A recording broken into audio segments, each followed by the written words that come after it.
Hey everyone, good morning. Well, it might not be morning time for you, but it certainly is for me. And I'm starting the day with a little tangerine here. I'm about to do a workout. I don't want a big meal sloshing around in my system. So there's a little hack for you. I had a big carby meal last night, so I'm pumped up, ready to go. And have lots of energy, the glycogen on tap. And yeah, get a little workout in here. And on that note, you guys loved the last time I did a little compilation video like this. So in this one, I'm just gonna run through, well, you've got a bunch of assorted clips coming at you rapid fire here with various plant-based diet tips that have allowed me to get in my best shape ever. So hopefully you find this useful. This is stuff that's really helped me on my journey, stuff that I'm working with my clients on all the time. So hopefully it's plug and play. You can take these ideas, consider them, food for thought, pardon the pun, and if you like the sound of them, give them a try for yourself.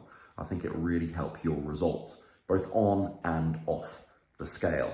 Okay, hope you enjoy this one. See you in a bit. Most people know this, but sadly I feel lots of new vegans make this mistake. Vegan does not automatically mean healthy. Vegan cheese is number one. That stuff is, it's honestly lethal, man. Number two, oils. Yes, I know they're often heralded as a healthy fat source, but we're gonna get those healthy fats straight from the natural source itself instead. Number three, typical takeout foods, pizza, vegan burgers, and so on. And of course, sweet treats and desserts. Again, there are some exceptions, but ice cream, brownies, chocolate, donuts, candy, and so on. So step number one, get this stuff out of your fridge, out your freezer, out your pantry, delete those darn food delivery apps off your phone, for goodness sakes. How to position out the right amounts of food for portion. I think what they're just trying to ask is how to correctly portion control meals.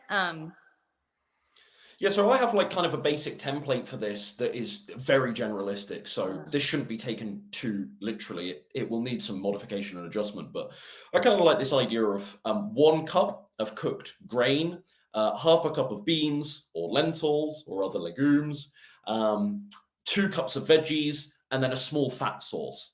And I think that's like a really nice plate of food. Now, like I said, I don't need to do this disclaimer all the time, but this is very generalist. That wouldn't be appropriate for me, right? I'm 5'11", I'm a man, I'm relatively active, and I'm not trying to lose weight anymore. So if I ate that meal, I'd be pretty hungry within an hour or two.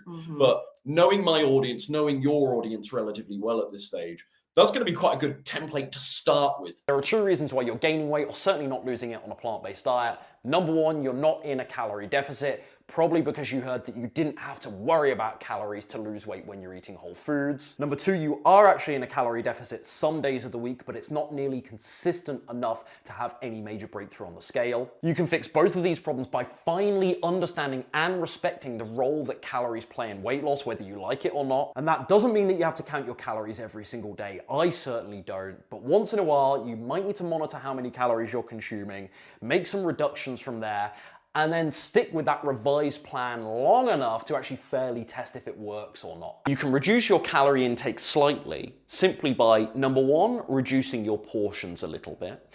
Number two, using fewer fat-rich plant foods like avocado, nuts, seeds, nut butters, tahini, and so on.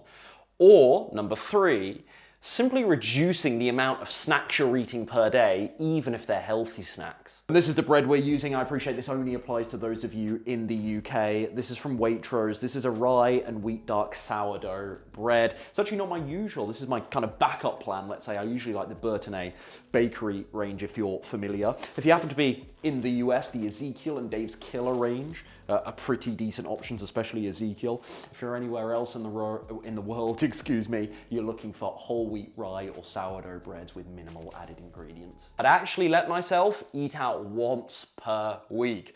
And you might not believe what you're hearing on this one, but it's only once a week. That's a drop in the bucket of your overall weekly diet. Think about it like this, right? If you're eating 21 meals a week, assuming 3 meals a day, if you're having 20 good meals, as per the rules that I've shared through this video, and then 1 meal out that's less than textbook perfect, that's nothing to sweat. That's nothing to lose sleep over.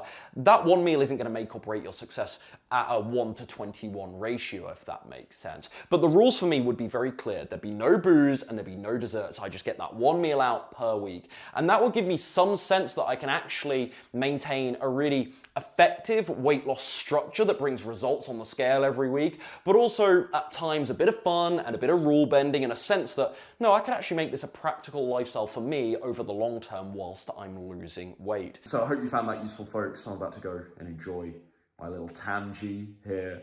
And if you do want more guidance, support, and accountability to hold your feet to the fire and guarantee that you actually get results, you can check out my Slim and Sustain program, where I will personally coach you every step through this process. I'll put the link to learn more about Slim and Sustain and fill out the form down below. Speak to you soon.